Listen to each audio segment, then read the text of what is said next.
found yourself in a sea of words, struggling to find the right ones to communicate your message? Or maybe you've been on the receiving end of a conversation that seems to go on and on and on and on and on and on and on. I can't be the only one who has fallen into either of these traps. So today we're going to explain how we can stop rambling using communication theory to understand how our brain processes information and how you can stop rambling and get directly to the point. First, let's understand why we ramble. Let me give you a little bit of background. I don't believe that we can overcome our fear of public speaking. Now, that's not just my opinion, that's a biological fact. And if you don't believe me, check out this video that explains the science of stage fright and how we as human beings are designed to feel nerves when we are communicating in a high-stakes situation. What is possible, however, is that we can transform our fears into fuel. But even when we do that, there are some obstacles to our communication that we need to be cognizant of. When we do transform those fears into fuel, the excitement of public speaking can get the better of us. What? Did I just say the excitement of public speaking? Didn't I just earlier argue that you can't overcome your fear of public speaking? While these two may be contradictory ideas, keep in mind that excitement and nerves actually play out in the same way. And yes, public speaking can be very exciting with a lot of work and a lot of refinement. You see, here's what happens when we get past our fears and transform those fears into fuel to serve and support our audience. We can get caught up in the moment. Let me give you an example of how this might work. What questions do you have about my keynote speech on redefining communication? Yes, you. Yeah, that's a great question. How do you stop rambling in the middle of a talk? Well, that reminds me of a story from my childhood. You see, in my childhood, I really loved Lego. Anybody else here a Lego fan? Oh, you're a Lego fan? What's your favorite Lego build? Oh, yeah. Yeah, that's a good one. Hey, have you seen Lego Masters? Lego Masters is an awesome show. Yeah, me and my sons watch. Oh my goodness. Can you imagine if you were in the audience during this time? And yet we've all experienced speakers like this. They hear a question, it reminds them of something, and then that something reminds them of something else, and suddenly they're rambling. Now, there's three reasons why we ramble. The first one is that we are trying to overcompensate what we don't know.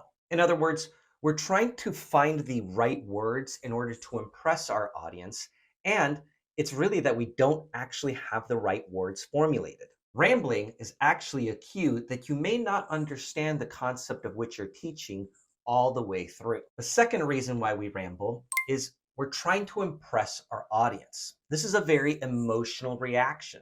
When somebody asks us a question, we ramble to try and give so much information into our response because we want the audience to say, ooh, ah, look at that very smart person. Yet it's counterintuitive because the more we ramble, the less our audience thinks that we're knowledgeable about our topic. And the third and final reason why we ramble is actually an intentional rambling. And that only happens if you're trying to kill time. Now, that is a different story, a different video for a different day. So next, let's understand how rambling impacts the audience and why it is so important that you as a speaker give clear and concise communication. The information processing theory, first developed by George Miller and Richard Atkinson, compares our brain to a computer. It suggests that our brains process information in three ways: encoding, storage, and retrieval. First is encoding. So we are taking in information into our brains. That information is encoded and stored in our memory, and working very similar to files in our computer, we can easily access and retrieve that information at any point. So how does this relate to rambling? When we are asked a question or when we are prompted to give a response to something, it's like all of the files in our brain become open at once. It's kind of like that scene in Ghostbusters where they're looking for the scary ghost librarian.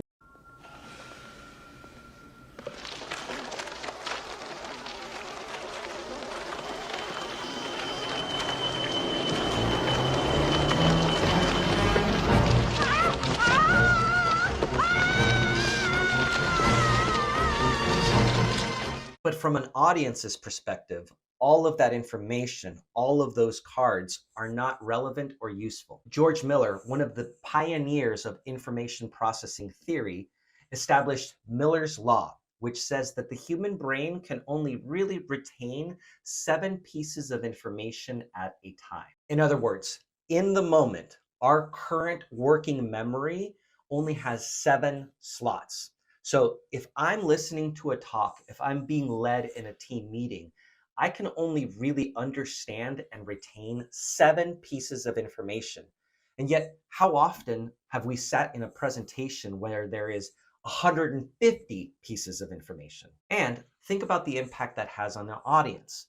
When a speaker begins to ramble and ramble and ramble, we're simply adding to the information that our audience needs to process, muddling down and dwindling down the importance of our main message. And that brings us to our third and final point, how to stop rambling. And to illustrate this, I'm going to take you down a ride on a lazy river. I want to introduce you to this concept of chunking. Now, chunking sounds like a verb, something that a beaver would do when it is building a dam. Or the word chunk is just a great name for a beaver. If you happen to have a pet beaver, I suggest you name him Chunk. Fun fact, did you know that beavers are saving our planet? Check out this amazing podcast on beavers. Wait a minute, Eric. Why are you talking about beavers? Aren't you rambling? Yes, kind of. I use that not just to share a really cool, interesting fact about beavers, but to demonstrate to you that you can put a limit on your rambling. I could spend the entire rest of the video describing what I learned about videos from the podcast, but rather I just say, hey, fun fact, check this out. That's a great way to limit your rambling. And a great example of chunking. Chunking, a methodology developed by Brower and Clark in 1969, explains that listeners can only receive information in small bits. When we chunk our message into small bits, even when we chunk our rambling into small bits, it can be significantly more effective. Look, when you transform that fear into fuel, you're going to get excited and you're going to want to answer all of the questions of your audience, and you're going to have so many different ideas. The key is to make sure that you condense your rambling to a very, very short, specific amount of time. And that's our second strategy for how to reduce rambling. Float down the river. I want you to think of your message as you floating down the river. You can go anywhere within the riverbanks, but you can't go outside of the riverbanks. That's why planning is so significant, is when you have your main idea and you brainstorm possible questions or possible ideas that might spark your thinking, it's important for you to be able to follow the learning while still maintaining the efficacy and the fidelity of your primary message. And the third and final tool for reducing and even eliminating rambling is a very simple one that I know all of us have, and that is some form of a clock. You must be mindful of time when you are speaking. This isn't just in a professional context. If you are giving a keynote speech and are limited to 60 minutes, or you are leading a team meeting and you are limited to 30 minutes.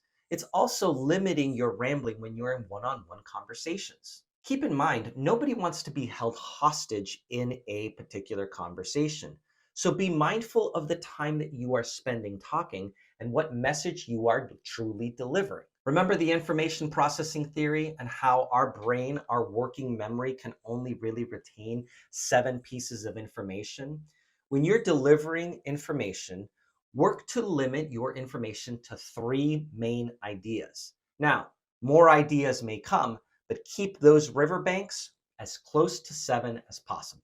Again, the excitement, the thrill of public speaking and communication is going to get the best of you, literally the best of you. You are going to be at your best when you're transforming your fears into fuel.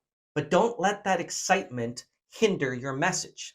Absolutely follow the learning, absolutely address questions, but keep yourself in that riverbank and remember the information processing theory that while you are excited to share everything you know about everything that you know, it's important to understand that your audience can only have a limited amount of information. I'd love to hear your experiences in using these tools, so make sure you drop them in the comments. And as always, hit subscribe to be up to date on all content related to communication, storytelling, and confidence. Until next time, make sure that you come off mute and speak up your story. See you soon.